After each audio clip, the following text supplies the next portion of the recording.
بالله من شرور أنفسنا ومن سيئات أعمالنا من يهده الله فلا مضل له ومن يضلل فلا هادي له وأشهد أن لا إله إلا الله وحده لا شريك له وأشهد أن محمدا عبده ورسوله أرسله بالهدى ودين الحق ليظهره على الدين كله ولو كره المشركون. اللهم صل على محمد وعلى آل محمد كما صليت على إبراهيم وعلى آل إبراهيم إنك حميد مجيد. اللهم بارك على محمد وعلى آل محمد كما باركت على إبراهيم وعلى آل إبراهيم إنك حميد مجيد. أما بعد فإن خير الكلام كلام الله وخير الهدي هدي محمد صلى الله عليه وسلم وشر الأمور محدثاتها وكل محدثة بدعة. يا أيها الذين آمنوا اتقوا الله حق تقاته ولا تموتن إلا وأنتم مسلمون. أعوذ بالله من الشيطان الرجيم. بسم الله الرحمن الرحيم. إن مثل عيسى عند الله كمثل آدم خلقه من تراب ثم قال له كن فيكون. الحق من ربك فلا تكن من الممتلين. പ്രിയപ്പെട്ട സഹോദരന്മാർ, സഹോദരികൾ, അല്ലാഹു സുബ്ഹാനഹു വ തആലയുടെ വിധിവിലക്കുകൾ സൂക്ഷിച്ചുകൊണ്ട് അവനോട് ഏറ്റവും തഖ്വയുള്ളവരായി ജീവിക്കണം എന്നുള്ളതാണ് അല്ലാഹുവിൻ്റെ സന്നിധിയിലേക്ക് നമ്മൾ ഓരോരുത്തരും മടക്കപ്പെടുന്ന സന്ദർഭം ഓർക്കുകയും അതിനനുസൃതമായി ജീവിതത്തെ വളരെ സൂക്ഷ്മതയോടെ മുന്നോട്ട് കൊണ്ടുപോവുകയും ചെയ്യണം എന്നുണർത്തുകയാണ്. സാധാരണ രീതിയിൽ നമ്മുടെ കൂട്ടത്തിൽ നിന്ന് യാത്ര പറയുന്ന മരണപ്പെട്ടു പോകുന്ന ആളുകളെ നമ്മളിവിടെ സ്മരിക്കാറുണ്ട്. കഴിഞ്ഞ ആഴ്ച നമ്മൾ നിർബന്ധമായും സ്മരിക്കേണ്ടിയിരുന്ന ഒരു മഹാ വ്യക്തിത്വമാണ് കെ മുഹമ്മദ് കുട്ടി മാസ്റ്റർ. ഈ പള്ളിയും ഈ പള്ളി പ്രതിനിധാനം ചെയ്യുന്ന പ്രസ്ഥാനവും ഇതിൻ്റെ സ്ഥാപനങ്ങളുമായി അഭേദ്യം ബന്ധമുണ്ടായിരുന്ന, ഇതിൻ്റെ എല്ലാ പ്രവർത്തനങ്ങളിലും സജീവമായി നിലനിന്നിരുന്ന, നേതൃത്വം നൽകിയിരുന്ന, പ്രത്യേകിച്ചും നമ്മുടെ യതീംഖാനയുടെയും നമ്മുടെ മദ്രസയുടെ സദൃസ്ഥാനവും ദീർഘകാലം മുന്നോട്ട് കൊണ്ടുപോയ മമ്മൂട്ടി മാസ്റ്റർ നമ്മുടെ കൂട്ടത്തിൽ നിന്ന് യാത്ര പ്രചരിക്കുകയാണ്. ഇത്തരം ആളുകളെ പറ്റി നമ്മളോട് പറയുമ്പോൾ അവരിൽ നമ്മൾ കാണുന്ന ചില സവിശേഷതകൾ നമ്മുടെ ജീവിതത്തിലേക്ക് ഉപകാരപ്പെടുന്നത് ഓർമ്മിപ്പിക്കുകയും അതോടൊപ്പം അവർക്ക് വേണ്ടി പ്രാർത്ഥിക്കുകയും ചെയ്യുക എന്നതാണ് നമ്മൾ ഉദ്ദേശിക്കുന്നത്. മമ്മൂട്ടി മാസ്റ്ററുടെ ഒരു പ്രത്യേകത എന്താണെന്ന് വെച്ചാൽ, അദ്ദേഹത്തിന് ആരോഗ്യം ഉണ്ടായിരുന്ന കാലത്ത് നാട്ടിലായിരിക്കുന്ന സന്ദർഭത്തിൽ ഒരു വക്തിലെയും ജമാഅത്ത് അദ്ദേഹത്തിന് നഷ്ടപ്പെട്ടിരുന്നില്ല. അദ്ദേഹത്തിൻ്റെ വീട്ടിൽ വെച്ച് ആരോഗ്യമുള്ള സമയത്ത് അദ്ദേഹം ഒരു നിർബന്ധ നമസ്കാരവും നിർവഹിച്ചിട്ടില്ലായിരുന്നില്ല. അതൊരു വലിയ എടുത്തു പറയാവുന്ന ഒരു കാര്യം. നമ്മളൊക്കെ ആലോചിക്കേണ്ട സംഗതിയാണ്. എന്തെല്ലാം സൗകര്യങ്ങൾ നമുക്കുണ്ടായിട്ടും പലപ്പോഴും നമ്മൾ ഈ പള്ളിയുടെ അല്ലെങ്കിൽ മറ്റേതെങ്കിലും പള്ളികളുടെ പരിസരത്ത് താമസിക്കുന്നവരാണ് പലരും. പക്ഷേ പള്ളിയിലെ ജമാഅത്തിൽ പങ്കെടുക്കാൻ ശുഷ്കാന്തി കാണിക്കുകയോ ശ്രദ്ധിക്കുകയോ ചെയ്യാറില്ല. പക്ഷെ ഒരു മനുഷ്യന് തൻ്റെ ജീവിതകാലത്ത് ആരോഗ്യം ഉണ്ടായിരുന്ന സന്ദർഭത്തിൽ നാട്ടിലുണ്ടാകുമ്പോൾ ഒരു വക്ത് പോലും ജമാഅത്ത് നഷ്ടപ്പെട്ടിട്ടില്ല എന്ന് പറഞ്ഞാൽ അത് എത്ര വലിയൊരു കാര്യമാണ്. എനിക്ക് ഓർമ്മ വരുന്ന മറ്റൊരു സംഗതിയും, അദ്ദേഹം ഹജ്ജിന് പോയിരുന്നത് വളരെ നേരത്തെ ഹജ്ജിന് പോയൊരു വ്യക്തിയാണ്. അപ്പോൾ ഞാനൊക്കെ കുട്ടിയായിരിക്കുന്ന സന്ദർഭം എനിക്ക് വലിയൊരു അത്ഭുതമായിരുന്നു. മമ്മൂട്ടി മാഷ് ഇങ്ങനെയൊക്കെ ഹജ്ജിന് പോയത് ഇത്ര വലിയ, അന്നൊക്കെ വലിയ സാമ്പത്തിക ശേഷികൾ അവർ പോകുന്ന ഒരു കാലമാണ്. അപ്പോൾ ഞാൻ അദ്ദേഹത്തോട് ചോദിച്ചു, ഇങ്ങനെ ഹജ്ജിന് പോയെന്ന് ചോദിച്ചു. അപ്പോൾ അദ്ദേഹം പറഞ്ഞു, ഞാൻ 5 കൊല്ലമായി എൻ്റെ നമസ്കാരത്തിന് ശേഷം പ്രാർത്ഥിക്കാറുണ്ടായിരുന്ന ഒരു പ്രാർത്ഥനയാണ്, അല്ലാഹു എനിക്കൊരു ഹജ്ജിന് അവസരം ഉണ്ടാക്കിത്തരണം. അതെനിക്കുണ്ടായി, അങ്ങനെ ഞാൻ ഹജ്ജിന് പോയി എന്നാണ് അന്ന് അദ്ദേഹം അതിനെപ്പറ്റി പറഞ്ഞത്. അപ്പം ആ രീതിയിൽ ഒരു കാര്യം മുന്നിൽ കാണുകയും 5 കൊല്ലം നിരന്തരമായി നമസ്കാരത്തിന് ശേഷം ഒരേ സംഗതികൾ പ്രാർത്ഥിച്ചുകൊണ്ടിരുന്നതും യാതൊരു നിരാശയുമില്ലാതെ പ്രാർത്ഥിച്ചുകൊണ്ടിരുന്ന് ഒരാൾക്ക് അതിന് സാധിച്ചു എന്നാണ് അദ്ദേഹം അതിനെപ്പറ്റി പറഞ്ഞത്. അല്ലാതെ വലിയ സാമ്പത്തിക ശേഷി ഉണ്ടായിട്ടുണ്ട്, അതിനൊക്കെ അത് കഴിയും, അങ്ങനെയാണ്. അപ്പൊ നമ്മളും അങ്ങനെ തന്നെയാണ്. നമ്മെ സംബന്ധിച്ചിടത്തോളം നമ്മുടെ പ്രാർത്ഥനയും ഒക്കെ നമ്മുടെ ജീവിതത്തിൽ ഏത് ലഭ്യമല്ലാന്ന് വിചാരിക്കുന്ന കാര്യങ്ങളും പ്രാർത്ഥനയിലൂടെ നേടിയെടുക്കാൻ കഴിയും എന്നൊക്കെ നമ്മെ പഠിപ്പിക്കുന്ന ഒരുപാട് കാര്യങ്ങൾ അദ്ദേഹത്തിന്റെ ജീവിതത്തിലുണ്ട്. അല്ലാഹു സുബ്ഹാനഹു വ തആല അദ്ദേഹത്തെയും നമ്മയുമൊക്കെ അവന്റെ ജന്നാത്തുൽ ഫിർദൗസിൽ ഒരുമിച്ച് കൂട്ടുമാറാകട്ടെ. ഞാനിവിടെ ഓതിയത് സൂറത്ത് നിസായിലെ ഏതാനും വചനങ്ങൾ, സൂറത്ത് ആൽ ഇമ്രാനിലെ വചനമാണ്. ഈസാ അലൈഹിസ്സലാമുമായി ബന്ധപ്പെട്ട കാര്യം. നബി സല്ലല്ലാഹു അലൈഹി വസല്ലമയുടെ അടുക്കൽ ക്രിസ്ത്യാനികളായ കുറേ ആളുകൾ നബിന്റെ അടുക്കൽ വന്നു. അങ്ങനെ നബി സല്ലല്ലാഹു അലൈഹി വസല്ലമയും അവരിലെ പണ്ഡിതന്മാരുമായി ക്രിസ്ത്യാനികളുടെ വിശ്വാസവുമായി ബന്ധപ്പെട്ട ചെറിയ ചില സംസാരങ്ങളും അങ്ങോട്ടും ഇങ്ങോട്ടുള്ള ഒരു സംവാദമൊക്കെ നടക്കുകയുണ്ടായി. അപ്പൊ അവര് പ്രധാനമായി ഉന്നയിച്ചിരുന്ന ഒരു സംഗതി, ഈസാ അലൈഹിസ്സലാമിന്റെ ജനനം, പിതാവില്ലാതെ ഈസാ അലൈഹിസ്സലാം ജനിച്ചത് അത് ഒരു അത്ഭുത ജനനമാണ്. അതുകൊണ്ട് തന്നെ ഈസാ അലൈഹിസ്സലാം ദൈവത്തിന്റെ പുത്രനാണ് എന്ന് പറയുന്നതിന് വേണ്ടി അവർ ഉന്നയിച്ച പല ന്യായങ്ങളിൽ ഒന്നതായിരുന്നു. ആ സന്ദർഭത്തിൽ അവതരിച്ച ഒരു ഖുർആൻ വചനാണ് ഈ വചനം. ഇന്ന മസല ഈസാ ഇൻദല്ലാഹി കമസലി ആദം. ഈസാ അലൈഹിസ്സലാം എന്ന് പറയുന്നത്, അദ്ദേഹത്തിന്റെ ഉദാഹരണം ആദം നബിയെ പോലെയാണ്. ആദം നബി അങ്ങനെ തന്നെയാണ് എന്ന് ഒരു വേള ആലോചിച്ച് നോക്കിയാൽ അതിനേക്കാൾ അത്ഭുതകരമായ രീതിയിൽ ജനനം കൊണ്ട ഒരാളാണ് ആദം അലൈഹിസ്സലാം. ആദം അലൈഹിസ്സലാമിന് ഉപ്പയില്ല, ഉമ്മയില്ല, മാതാവുമില്ല, പിതാവുമില്ല, ആരാന്ന് പറയാൻ പറ്റില്ല.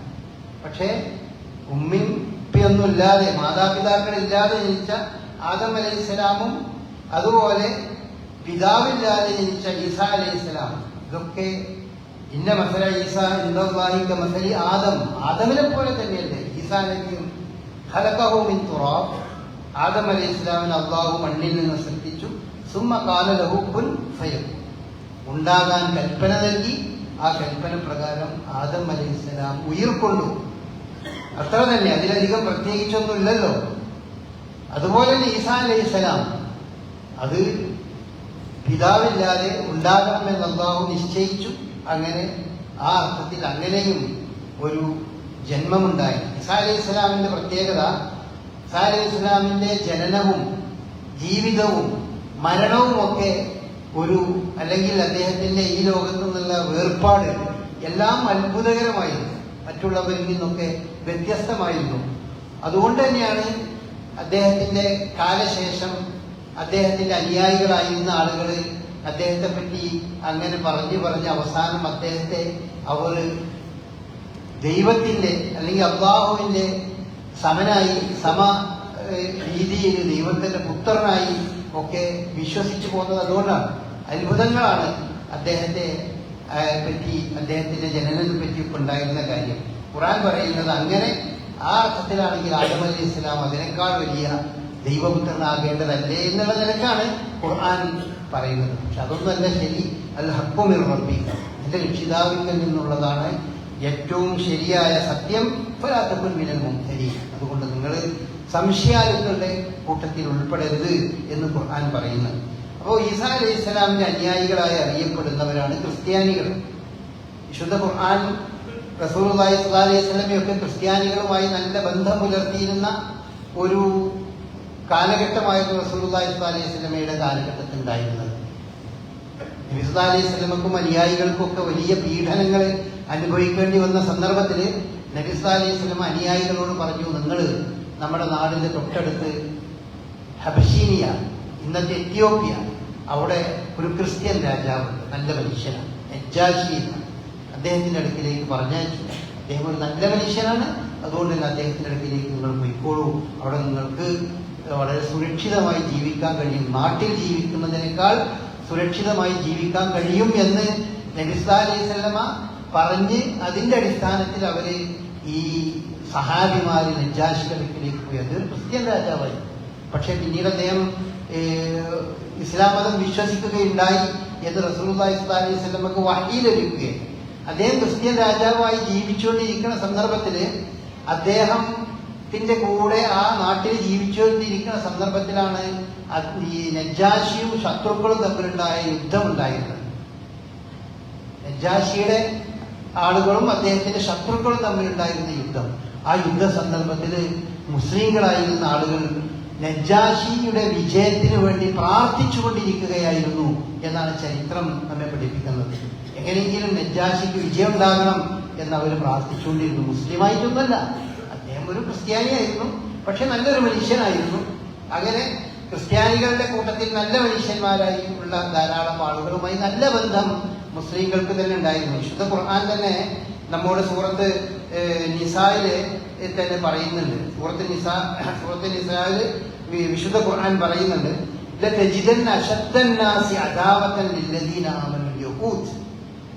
മനുഷ്യരുടെ കൂട്ടത്തിൽ വിശ്വാസികളോട് ഏറ്റവും ശത്രുത പുലർത്തുന്നത് ജൂതന്മാരാണ്.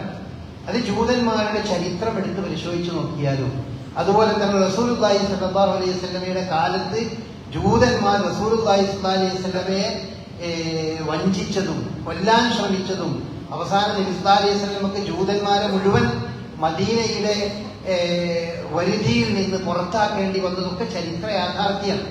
ഒരവസരത്തിലും വിശ്വസിക്കാൻ കൊള്ളാത്ത രീതിയിലുള്ള നിലപാട് സ്വീകരിച്ചവരായിരുന്നു ജൂതന്മാർ.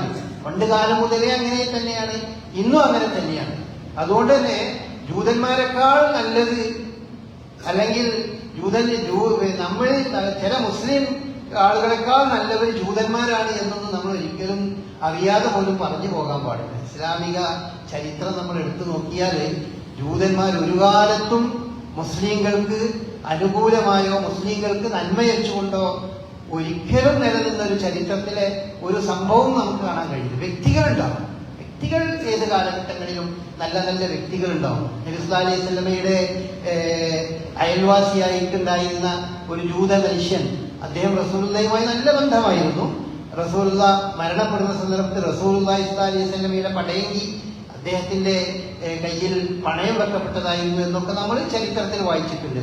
നല്ല നല്ല സ്വഭാവം ഉൾക്കൊള്ളുന്ന വ്യക്തികൾ അത് ഏത് തലത്തിലുണ്ടാവും. പക്ഷേ ഒരു സമൂഹം എന്ന നിലക്ക് നമ്മൾ നോക്കുമ്പോൾ വിശ്വാസികളോട് ഏറ്റവും കടുത്ത വിദ്വേഷവും വിശ്വാസികളെ ഒരു നിലക്കും ഉൾക്കൊള്ളാൻ സാധിക്കാത്ത ഒരു വിഭാഗവുമായിക്കൊണ്ട് തന്നെയാണ് ജൂതന്മാര് ചരിത്രത്തിൽ ഉടനീളം ഉണ്ടായിട്ടുള്ളത്. വിശുദ്ധ ഖുർആനും അങ്ങനെ തന്നെയാണ്. പ്രവാചകന്മാരെ പോലും കൊല ചെയ്ത ആളുകൾ എന്നൊക്കെ ഖുർആൻ നമുക്ക് പറഞ്ഞു തരുന്നുണ്ട്. നമ്മൾ പലപ്പോഴും വിശുദ്ധ ഖുർആൻ ഈ നബി സല്ലല്ലാഹു അലൈഹി വസല്ലമയുടെ കാലത്ത് ഉണ്ടായിരുന്ന ജൂതന്മാരെ അധിക്ഷേപിച്ചുകൊണ്ട് പറയാറുണ്ടായിരുന്നു. ഖുർആൻ തന്നെ പറഞ്ഞിട്ടുണ്ട്, നിങ്ങൾ പ്രവാചകന്മാരെ കൊലപ്പെടുത്തിയവരല്ലേ, നിങ്ങൾ അങ്ങനെ ചെയ്തവരല്ലേ, ഇങ്ങനെ ചെയ്തവരല്ലേ എന്നൊക്കെ ഖുർആൻ ചോദിക്കുന്നുണ്ട്. സാധാരണ എനിക്ക് പലരും ചോദിക്കും, പണ്ട് വാപ്പാര് അല്ലെങ്കിൽ അവരുടെ മുൻ തലമുറ അങ്ങനെയൊക്കെ ചെയ്തതിന് ഇപ്പൊ എന്തിനാ വിശുദ്ധ ഖുർആൻ അങ്ങനെ പറയുന്നത്? ഇവരിപ്പോ ഏതായാലും പ്രവാചകന്മാരെ കൊന്നിട്ടില്ലല്ലോ, പ്രവാചകന്മാരോ അവരുടെ വാപ്പാരും ഒക്കെ കൊന്നതല്ലേ, അല്ലെങ്കിൽ മുൻ തലമുറ കൊന്നതല്ലേ, അതിന് ഇവരെ കുറ്റപ്പെടുത്തുന്നതിന് എന്താണ് അർത്ഥം എന്ന് പലപ്പോഴും പലരും ചോദിക്കാറുണ്ട്.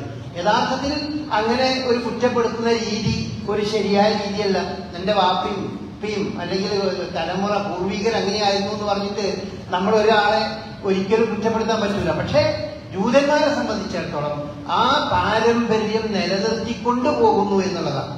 അതേ പാരമ്പര്യവും അതേ ശത്രുതയും അതേ എല്ലാ തരത്തിലുള്ള കുതന്ത്രങ്ങളും വിശ്വാസികൾക്കെതിരിലും ഇസ്ലാമിനും ഇസ്ലാമിന്റെ നേതൃത്വത്തിനെതിരും പ്രയോഗിച്ചുകൊണ്ടിരിക്കുന്ന ഒരു ചരിത്രമേ അവർക്ക് അവരുടെ ഏത് കാലത്തും ഉണ്ടായിട്ടുള്ളൂ എന്നതുകൊണ്ടാണ് വിശുദ്ധ ഖുർആൻ നിങ്ങൾ പ്രവാചകന്മാരെ കൊന്നവരല്ലേ എന്നൊക്കെ ഇവര് കൊന്നിട്ടില്ലെങ്കിലും ഇവരുടെ പൂർവ്വപിതാക്കളെ പറ്റി പറയുന്നത് അതിനെ അംഗീകരിക്കുന്നവരാണ് അവർ.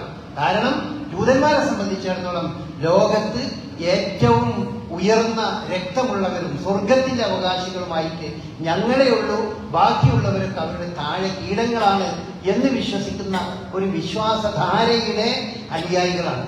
അവരെ പറ്റിയാണ് വിശുദ്ധ ഖുർആനിൽ തന്നെ പറയുന്നത്,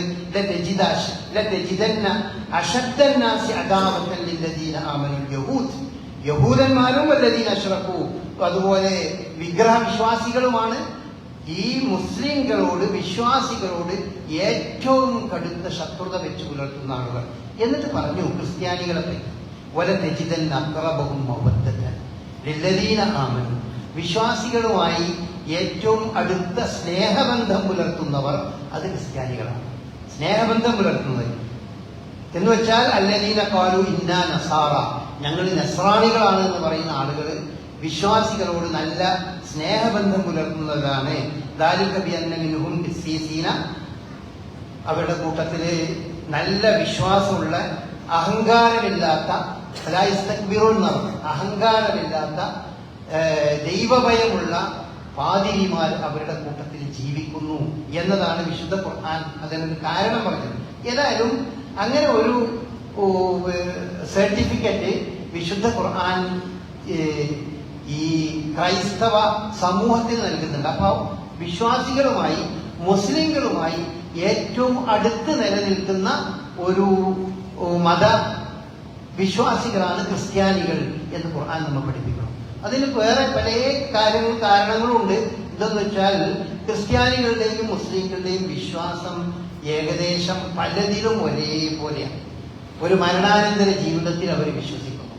മരണാനന്തര ജീവിതത്തിൽ മറ്റു പലരും വിശ്വസിക്കുന്ന രൂപത്തിലല്ല, മുസ്ലിങ്ങൾ വിശ്വസിക്കുന്നത് പോലെ തന്നെ സ്വർഗവും നരകവും ഉണ്ട് എന്നുള്ളതും, നന്മ ചെയ്യുന്നവന് സ്വർഗം, തിന്മ ചെയ്യുന്നവന് നരകം എന്നൊക്കെ അതേ രീതിയിൽ അവർ വിശ്വസിക്കുന്നുണ്ട്.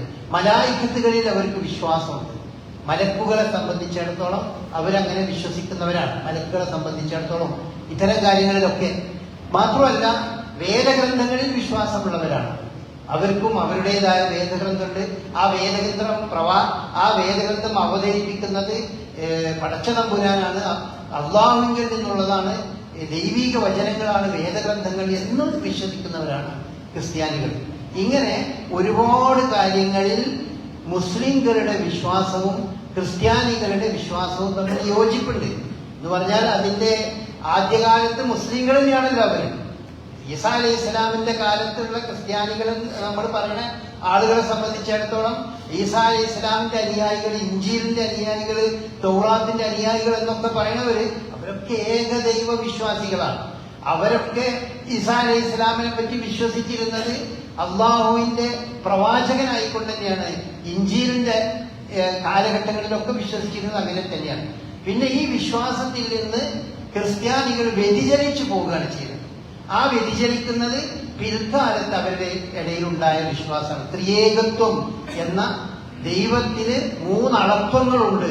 പിതാവ്, പുത്രൻ, പരിശുദ്ധാത്മാവ്, ഇങ്ങനെ 3 അളത്വങ്ങളുണ്ട് ദൈവത്തിന്റെ. ഈ 3 അളത്വങ്ങളിൽ അതിലൊന്നാണ് ഈസാ അലൈഹി സ്വലാം. പുത്രൻ എന്ന ഭാഗത്തെ പ്രതിനിധാനം ചെയ്യുന്ന ദൈവത്തിന്റെ പുത്രനാണ് എന്നത് ക്രിസ്ത്യാനികൾ പിൽക്കാലത്ത് ആവിഷ്കരിച്ചെടുത്തൊരു സിദ്ധാന്തമാണ്.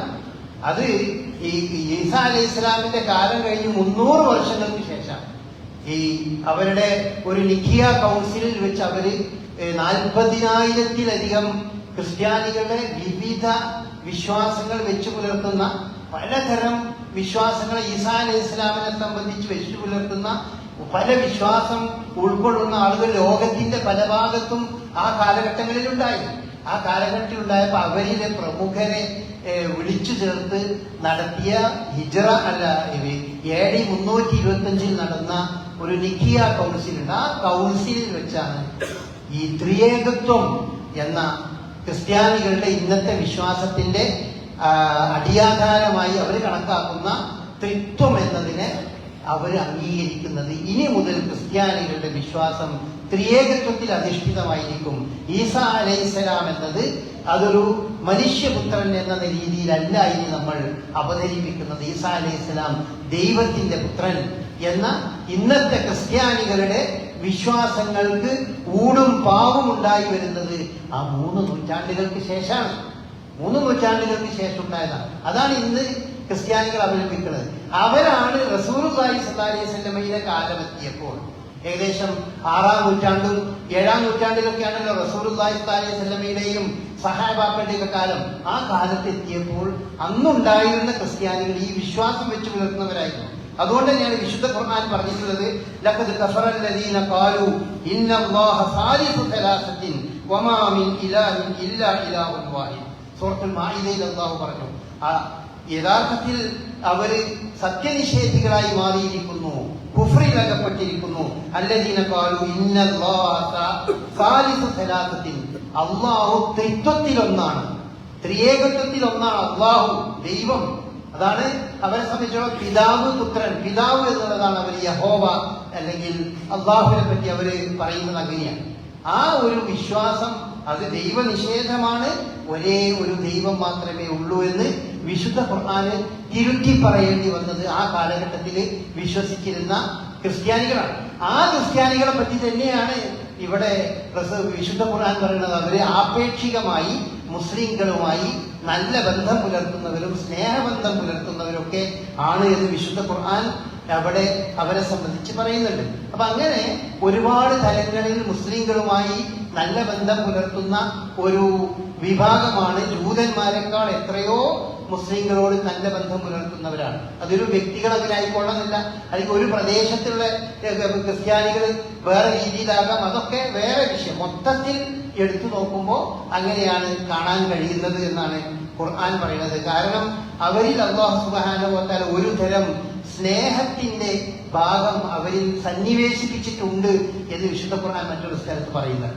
സ്നേഹം എന്നതിന്റെ ഒരു ഭാഗം അത് ആ അവരുടെ പല തലങ്ങളിലും നമുക്ക് കാണാൻ കഴിയും. ഇങ്ങനെയൊക്കെ ആണെങ്കിലും നമ്മെ സംബന്ധിച്ചിടത്തോളം മുസ്ലിങ്ങൾ എന്നുള്ള നിലക്ക് നമ്മൾ എങ്ങനെ ഏത് രീതിയിൽ നിൽക്കണം എന്നുള്ളത് വളരെ പ്രധാനപ്പെട്ട സംഗതിയാണ്. ഇതൊന്നും ഈ പറഞ്ഞ യാഥാർത്ഥ്യങ്ങളിലൊന്നും അഭിപ്രായ വ്യത്യാസം നമുക്ക് ആർക്കും ഉണ്ടാകുന്നില്ല. നല്ല മനുഷ്യന്മാരാകാം, നല്ല രീതിയിൽ നിലകൊള്ളുന്നവരും നല്ല ബന്ധം പുലർത്തുന്നവരും ബന്ധം പുലർത്തേണ്ടവരൊക്കെയാണ് നമ്മൾ ജീവിക്കുന്ന നമ്മുടെ നാട്ടിൽ. ഇന്ത്യയിൽ തന്നെ ക്രൈസ്തവ സഹോദരന്മാർ ധാരാളമുള്ള ഒരു സംസ്ഥാനമാണ് കേരള സംസ്ഥാനം എന്ന് പറഞ്ഞാൽ നമുക്കറിയാം. നമ്മുടെ നാട്ടിൽ ധാരാളം ക്രിസ്ത്യാനികളുണ്ട്. അവരുമായി നല്ല ബന്ധവും അതുപോലെ നല്ല സ്നേഹബന്ധവും പുലർത്തേണ്ടതും മുസ്ലിങ്ങളുമായി നല്ല ബന്ധം നിലനിർത്തേണ്ടതും ഒക്കെയാണ് എന്ന് നമ്മൾ ബോധം നമുക്കുണ്ടാകും. അതോടൊപ്പം നമ്മെ സംബന്ധിച്ചിടത്തോളം ഉള്ള ഒരു പ്രധാനപ്പെട്ട കാര്യം ഈ സന്ദർഭത്തിൽ പ്രത്യേകം നമ്മൾ ഓർക്കേണ്ടതുണ്ട്. കാരണം നമ്മുടെ മുമ്പിൽ ക്രിസ്തുമസ് ക്രിസ്തുമസ് എന്ന് പറയുന്നത് പണ്ട് കാലത്ത് നമ്മൾക്ക് ഇങ്ങനെ ക്രിസ്തുമസിനെ പറ്റി നമ്മൾ കാര്യമായ രീതിയിലൊന്നും അതിനെപ്പറ്റി പറയേണ്ട ഒരു ആവശ്യം ഉണ്ടായിരുന്നില്ല. പക്ഷെ ഇപ്പോ നമ്മുടെ സോഷ്യൽ മീഡിയയിലൊക്കെ സ്വാധീനവും നമ്മുടെ സ്കൂൾ തലങ്ങളിലൊക്കെ ഉള്ള സ്വാധീനങ്ങൾ കൊണ്ട് നമ്മൾ ക്രിസ്തുമസ് എന്ന് പറയുന്നത് ആഘോഷിക്കുന്ന ഒരു നിലവാരത്തിലേക്ക് നമ്മളുടെ മുസ്ലിം സമൂഹത്തിലെ വിദ്യാർത്ഥികളും വിദ്യാർത്ഥിനികളും പാഠശാലകളും ഒക്കെ ആ ഒരവസ്ഥയിലേക്ക് എത്തിയിട്ടുണ്ട്. അതുകൊണ്ട് ഒരു മുസ്ലിമിന് ഈ ക്രിസ്തുമസ് എന്നത് ആഘോഷിക്കാൻ പറ്റുമോ എന്നുള്ളതിൽ നമ്മൾ സംശയിക്കാൻ പറ്റില്ല. കാരണം ക്രിസ്തുമസ് അത് ക്രിസ്ത്യാനികളെ സംബന്ധിച്ചിടത്തോളം ഒരു ദൈവപുത്രന്റെ ജനനദിനമാണ്. ആ ജനനദിനം ശരിയോ തെറ്റോ അതിനർത്ഥമുണ്ടോ എന്നൊക്കെ വേറെ വിഷയമാണ്. അവരെ വിശ്വാസപ്രകാരം ക്രിസ്തുമസ് എന്ന് അവരാഘോഷിക്കുന്നത് ദൈവത്തിന് ഇസ്ലാം ഒരിക്കലും അംഗീകരിക്കാത്ത, ഇസ്ലാമിനെ സംബന്ധിച്ചിടത്തോളം ഒരു കാരണവശാലും ഏത് വിഷയത്തിലും നമ്മൾക്ക് ഒരു പരസ്പരം ഒരു ധാരണയും ഒരു കോംപ്രമൈസ് ഉണ്ടാകാം. പക്ഷെ ഒരു വിഷയത്തിൽ ഒരു കാരണവശാലും ഇസ്ലാം മതത്തിന് യാതൊരു കോംപ്രമൈസും ഇല്ല. അതാണ് ലക്കും ദീനുക്കും വലിയ ദീൻ എന്ന് പറയേണ്ടി വരുന്ന രംഗം. ലാ അഅ്ബുദു മാ തഅ്ബുദൂൻ വലാ അൻതും അഅ്ബുദൂന മാ അഅ്ബുദു. നിങ്ങളുടെ ആരാധന, നിങ്ങൾ ആരാധിക്കുന്നതിനെ ഞാൻ ആരാധിക്കുന്നില്ല, ഞാൻ ആരാധിക്കുന്നതിന് നിങ്ങളും ആരാധിക്കുന്നില്ല എന്ന് പറഞ്ഞ് ലക്കും ദീനുക്കും വലിയ ദീൻ, നിങ്ങൾക്ക് നിങ്ങളുടെ മതം എനിക്ക് എന്റെ മതം എന്ന് പറഞ്ഞ് നമ്മൾ വേർപിരിഞ്ഞ് നിൽക്കുന്ന ഏറ്റവും പ്രധാനപ്പെട്ട ഘടകം അത് ഏകദൈവാരാധനയുടെ വിഷയത്തിലാണ്. അപ്പോ ക്രിസ്തുമസ് എന്ന് പറയുന്നത് ഒരു സ്നേഹ സൗഹാർദ്ദത്തിന്റെ അന്തരീക്ഷത്തിൽ നമ്മൾ ജീവിക്കുന്ന കാലത്ത് ആ സ്നേഹ സൗഹാർദ്ദം അന്തരീക്ഷമൊക്കെ നിലനിർത്തിക്കൊണ്ട് തന്നെ നമ്മൾ ഏകദൈവാരാധനയുമായി ബന്ധപ്പെട്ടതിൽ ഒരു കോംപ്രമൈസ് നമ്മളാകാൻ പാടില്ല. അത് വിശ്വാസിക്ക് പാടില്ല.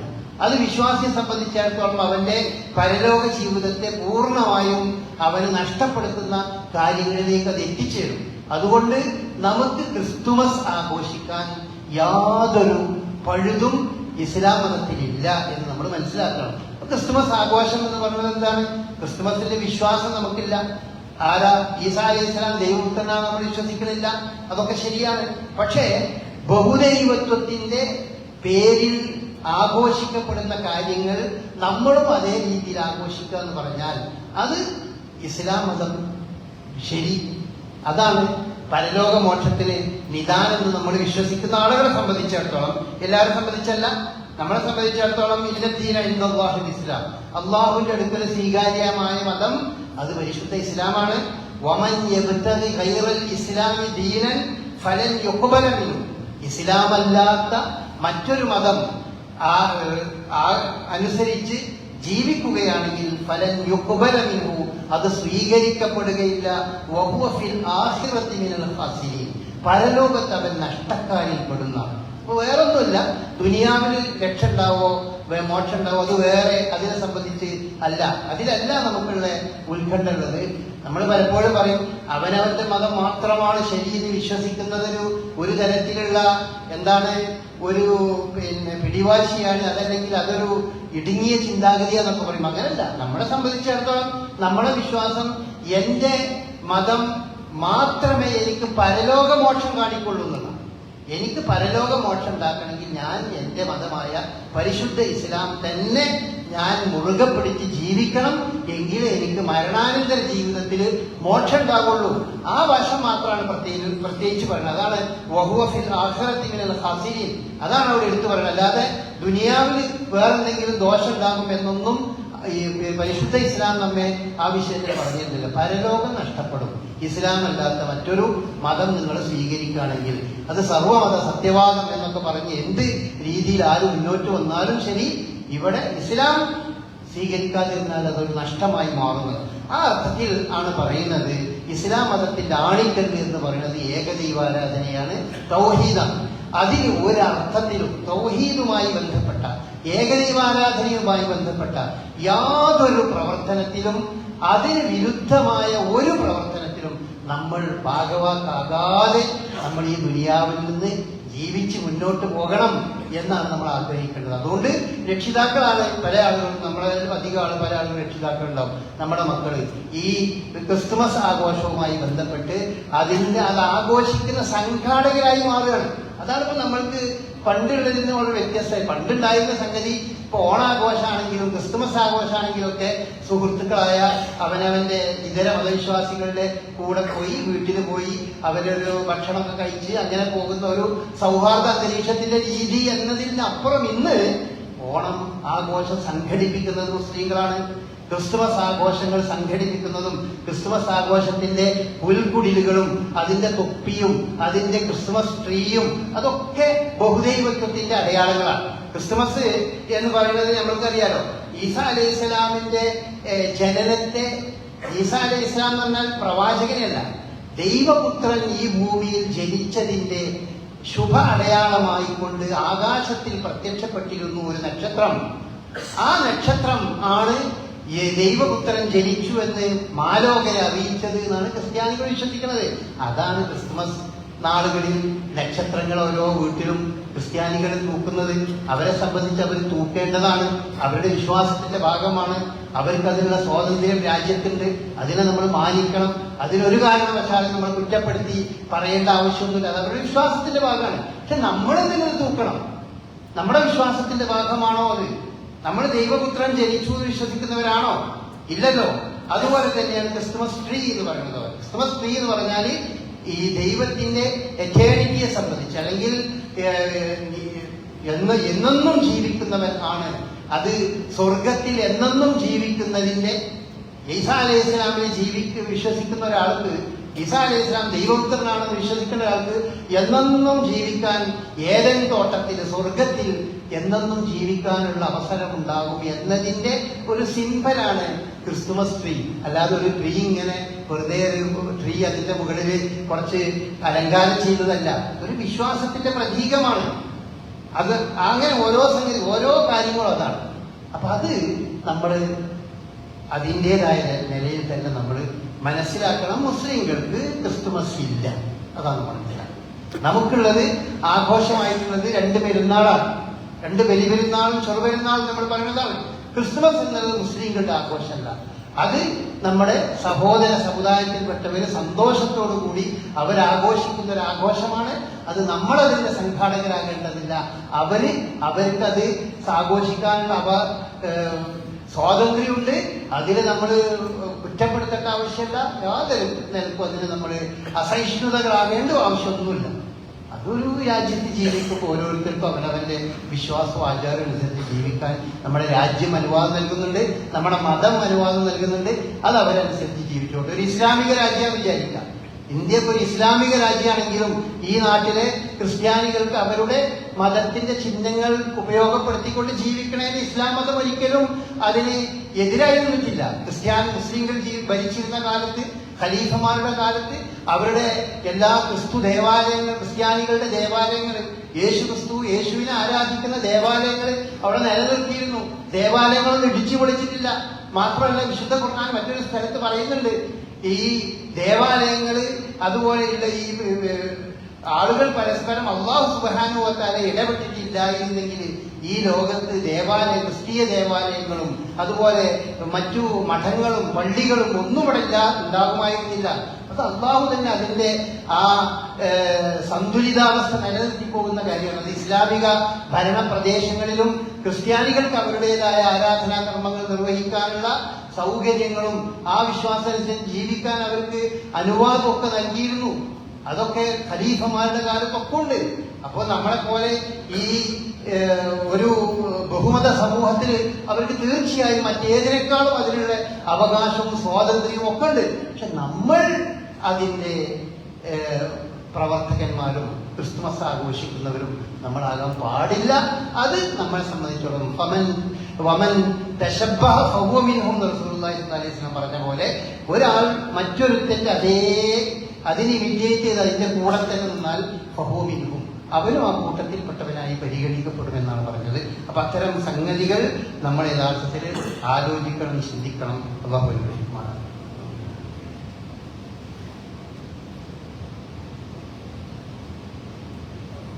അൽഹംദുലില്ലാഹ് الذي هدانا لهذا وما كنا لنهتدي لولا أن هدانا الله.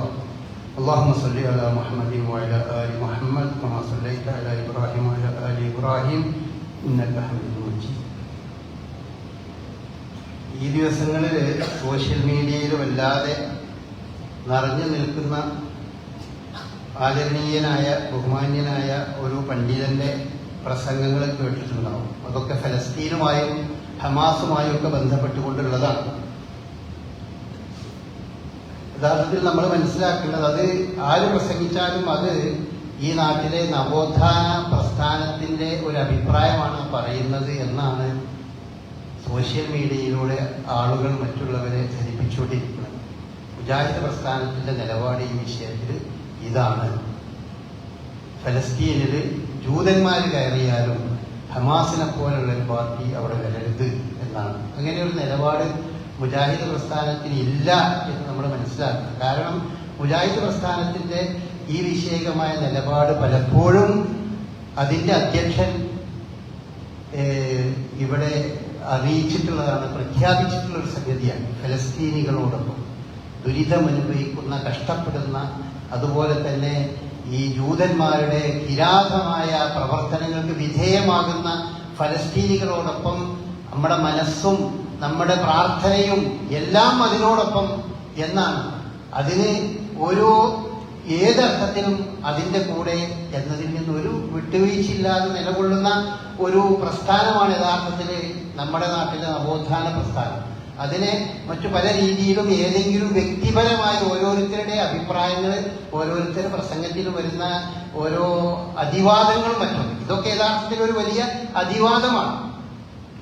ഇത് വലിയൊരു അതിവാദം തന്നെയാണ്. അതൊന്നും ആരും ഒരാളും സാധാരണ രീതിയിൽ പറയാൻ പാടില്ലാത്ത രീതിയിലുള്ള അതിവാദമാണ്. വീക്ഷണ വ്യത്യാസം ഓരോരുത്തർക്കും ഉണ്ടാകാം. ഇപ്പോ ഹമാസ് ഈ പരിപാടി, ഈ യുദ്ധം അല്ലെങ്കിൽ ഹമാസിന്റെ ഈ പ്രവർത്തനങ്ങള് ഫലസ്തീനികൾക്ക് ഗുണമാണോ ദോഷമാണോ എന്നുള്ളതിനെ സംബന്ധിച്ച് വ്യത്യസ്തമായ വീക്ഷണങ്ങൾ ആളുകൾ പറയുന്നു. ചില ആളുകൾ പറയുമ്പോൾ അത് വളരെ മോശമായില്ലേ, വളരെ ദോഷമായില്ലേ, ഇത്രയും ആളുകളെ കുരുതി കൊടുക്കേണ്ടി വന്നില്ലേ എന്നൊക്കെ പറയും.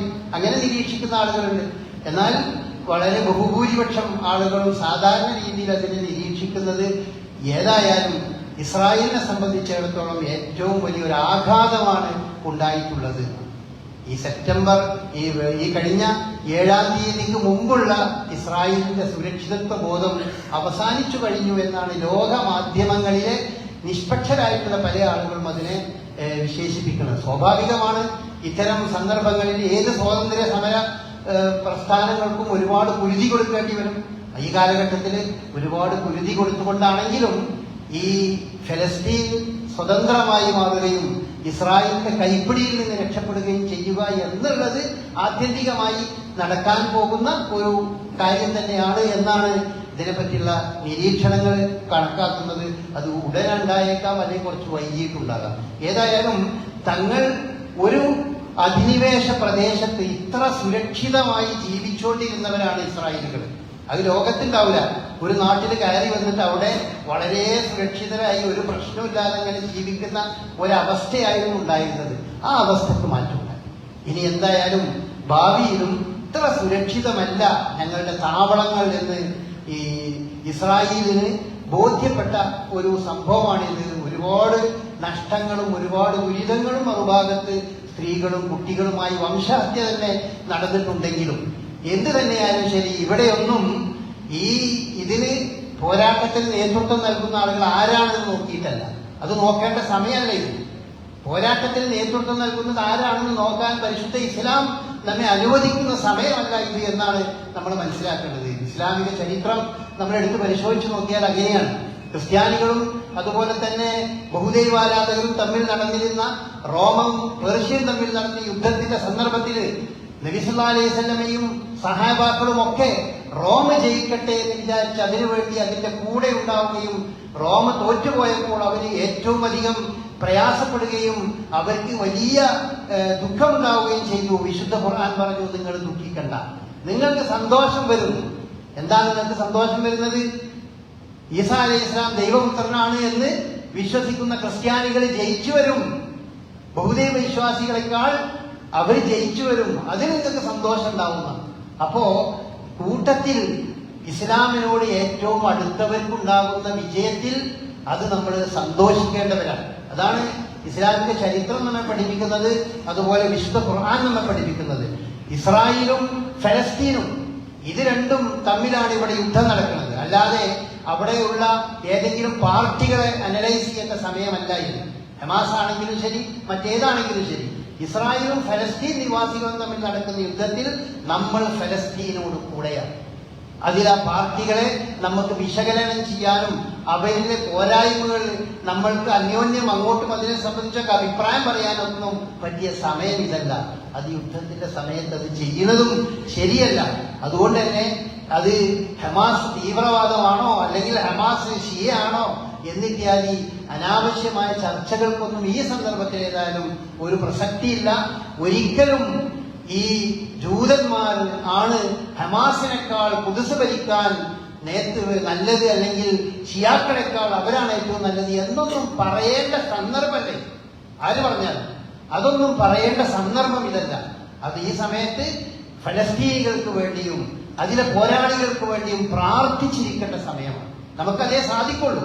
നമ്മൾ അതിനുവേണ്ടി പ്രാർത്ഥിച്ചിരിക്കുമ്പോൾ ആ പ്രാർത്ഥനയുടെ വീര്യം കെടുത്തിക്കളയുന്ന രീതിയിലുള്ള ഇത്തരം പ്രസ്താവനകളും ഇത്തരം സംസാരങ്ങളൊക്കെ മുസ്ലിം പക്ഷത്ത് നിന്ന്, നേതൃപക്ഷത്തിൽ നിന്ന്, പണ്ഡിതന്മാരുടെ പക്ഷത്തിൽ നിന്ന് ഉണ്ടാകാൻ പാടില്ല എന്നാണ് നമ്മൾ മനസ്സിലാക്കേണ്ടത്. അള്ളാഹു അനുഗ്രഹിക്കുമാറാകട്ടെ. നമ്മിൽ നിന്ന് വന്നു പോകുന്ന ചെറുതും വലുതുമായ പോരായ്മകൾ, അബദ്ധങ്ങൾ അവൻ നമുക്ക് പുറത്തുമാകട്ടെ. ഈ ലോകത്തും പരലോകത്തും സുഖവും സമാധാനവും സന്തോഷവും നൽകുന്ന ജീവിതം അവൻ നമുക്ക് പ്രദാനം ചെയ്യും. ربنا هب لنا من ازواجنا وذرياتنا قرة اعين واجعلنا للمتقين اماما. اللهم اعز الاسلام والمسلمين واذل الشرك والمشركين.